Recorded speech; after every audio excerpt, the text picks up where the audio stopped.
আসসালামু আলাইকুম। আপনারা সবাই কেমন আছেন? হোপফুলি আপনারা সবাই অনেক বেশি ভালো আছেন। চলে আসলাম আপনাদের মাঝে নতুন একটি ব্লগ শেয়ার করার জন্য। আশা করি আমার ব্লগটি দেখে আপনারা অনেক বেশি এনজয়ফুল হবেন। আজকে আমি যাব ফুল গাছ কেনার জন্য নার্সারিতে যাওয়ার সময় আজমান বাস স্টপ করে, তাই ভাবলাম আজমান বাস স্টপের বাইরের দিকটা আপনাদের সাথে শেয়ার করাই যায়। চলে আসলাম নার্সারিতে আসার পর মন এমনিই ভালো হয়ে যায়। নার্সারিটা ছিল সুন্দর একটা মনোমুগ্ধকর পরিবেশে। নার্সারির বাহিরের দিকটা দেখে অনেক বেশি ভালো লাগছে।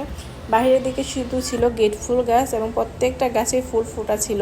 আমরা যদি বিলাতে থাকতাম তাহলে অবশ্যই গেট ফুল গাছগুলো কিনে নিয়ে যেতাম। যেহেতু ফ্ল্যাট বাসায় থাকি, স্পেস কম, তাই আর কেনা হলো না। বিলাতে থাকলে তো স্পেস অনেক বেশি থাকতো, তাই বললাম বিলাতে থাকলে কিনে নিয়ে যেতাম।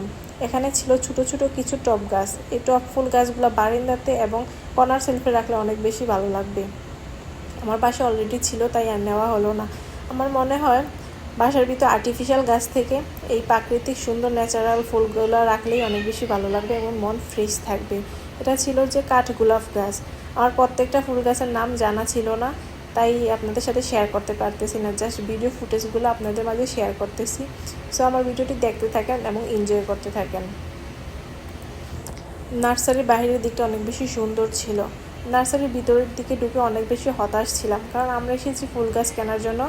এই নার্সারিতে ফুল গাছ অনেক কম ছিল, শুধু ওষুধি গাছ অনেক বেশি ছিল। ওষুধি গাছগুলো সতেজ ছিল, ফুল গাছগুলো বেশি সতেজ ছিল না।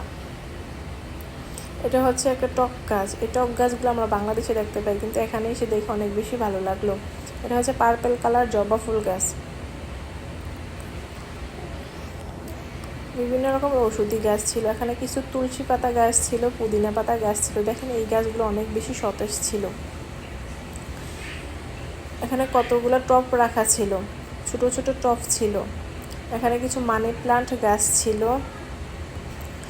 যারা গাছ কিনে নিয়ে যাবে তারা এখান থেকে টবও নিয়ে যেতে পারবে। টবগুলোই অনেক বেশি সুন্দর ছিল। কিছু কাচের টব ছিল, মাটির টব ছিল।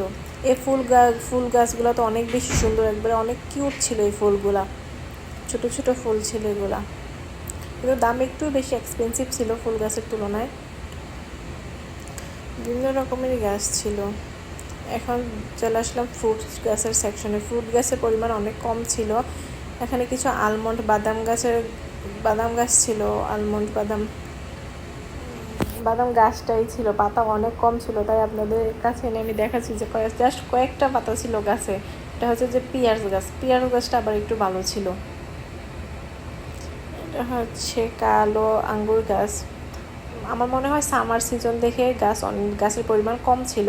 উইন্টার সিজন মেবি গাছের পরিমাণ বেশি থাকে, যেহেতু দুবাইতে অনেক বেশি গরম পড়ে, তাই আমার মনে হইতেছে সামার সিজন দেখে গাছ পরিমাণ অনেক কম। এটা ছিল আপেল গাছ। এটা হচ্ছে পার্সিমন গাছ। এই পার্সিমন গাছ আমার ফার্স্ট দেখা। পার্সিমন তো খাওয়া হয়, কিন্তু গাছ এই ফার্স্ট টাইম দেখা। আমার ভিডিওটি যদি আপনাদের কাছে ভালো লেগে থাকে তাহলে ফেসবুকে দেখে থাকলে আমার পেজটি লাইক, কমেন্ট এবং ফলো করবেন। ইউটিউব চ্যানেলে দেখে থাকলে আমার চ্যানেলটি সাবস্ক্রাইব করতে ভুলবেন না। আল্লাহ হাফেজ। আসসালামু আলাইকুম এভরিওয়ান।